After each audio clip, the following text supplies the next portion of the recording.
ঢেল পীরের আস্তানা এ যেন এক আলাদা জগতের একটি আলাদা মাজার। এই ঢেল পীরের আস্তানা আসলে কি, আসুন জানি। নিঝুম রাতের আধারে পা টিপে আসে সে চুপি সারে, শুনতে কি পাচ্ছ তার ফিসফিসানি? ভূত মশাই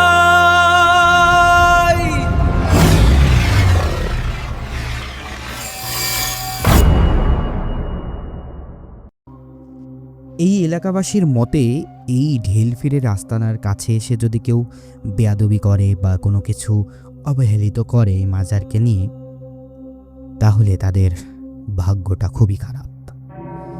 তাছাড়াও এলাকাবাসীর মতে এই মাজারে বিভিন্নভাবে যদি তারা মান্যত করত, তাহলে তাদের মনের আশা আকাঙ্ক্ষা পূরণ করা হতো। তাদের দুর্ঘটনা, তাদের সমস্যা, যে কোনো সমস্যা এই মাজার নাকি তাদেরকে সেই সমস্যার সমাধান করে দিত।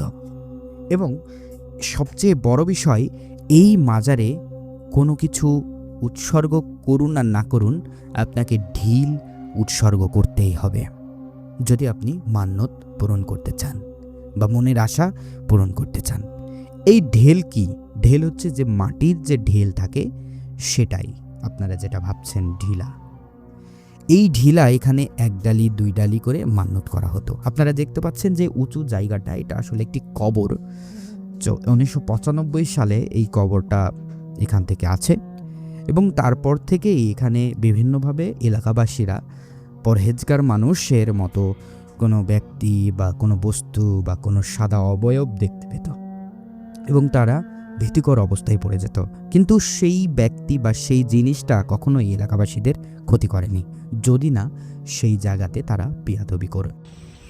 এই ঘটনার পর থেকে এইখানে একটা বাড়ি তৈরি করা হয়েছিল, যে বাড়িটাতে এখন পর্যন্ত কেউ বসবাস করতে পারে নাই। এই বাড়িটা কিন্তু অসম্পূর্ণ রয়ে গেছে। আর আপনাদেরকে আমি একটু জিনিস দেখাই। আরিফুল্লাহ, এই দেখুন, সুন্দরভাবে পিলার টিলার সব কিছু ছিল, অথচ এই বাড়িটা কিন্তু সম্পূর্ণ করতে পারিনি। আর এইদিকার বাগানগুলি বা মানে আশেপাশের পরিবেশটা এতটা ভুতুরে টাইপের যে মানে এখানে না আসলে আপনি সেই ফিলটা পাবেন না। চলুন বাড়িটা ভালোভাবে দেখা যাক। ঢেলপীরের আস্তানা কোনো সাধারণ মাজার বা কোনো সাধারণ আস্তানা নয়।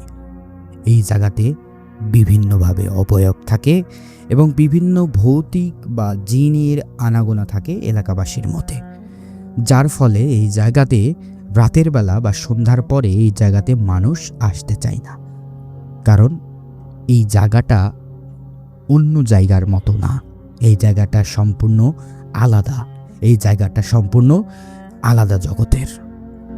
দেখতে পাচ্ছেন এই বাড়িটা অনেক দিন আগেই করা। এই আমাদের পাশে এলাকায় ভিডিও আমার আগের একটা দেখেছেন, ওইটা অরিজিনাল আমার সাথে রিয়েল ঘটনা। আর এটা আপনার পাশের এলাকা? হ্যাঁ, পাশের এলাকায়। এটা হলো এখানে মাজার আছে একটা, যেটা দেখলাম।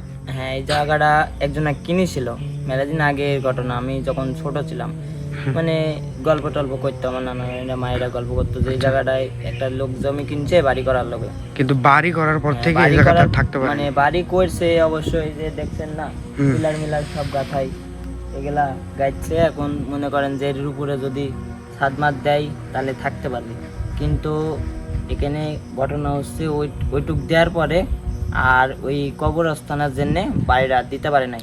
এটা একটা মাজার, এখন মাজার হয়ে গেছে। এখানে মান্যত টান্যত হয় নাকি? হ্যাঁ, এখানে মান্যত মানুষের পূরণ হয় কি? হ্যাঁ, এটা অবশ্যই হয়। যারা অরিজিনালি মান্যত করে তাদের মান্যত পূরণ হয়।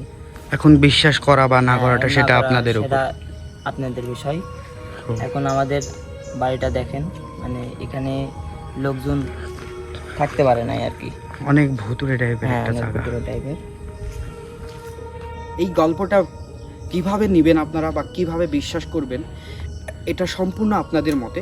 কিন্তু আমার পিছনে দেখতে পাচ্ছেন যে মাজারটি রয়েছে, এই মাজারটিতে কিন্তু মানুষের মান্যত পূরণ হয় এবং এখানে মানুষ কিন্তু মান্নত, অর্থাৎ এখানে চিন্নি বা খিচুড়ি রান্না করে বা মিলাদ পড়িয়ে এখানে কিন্তু মান্নত সম্পূর্ণ করা হয়।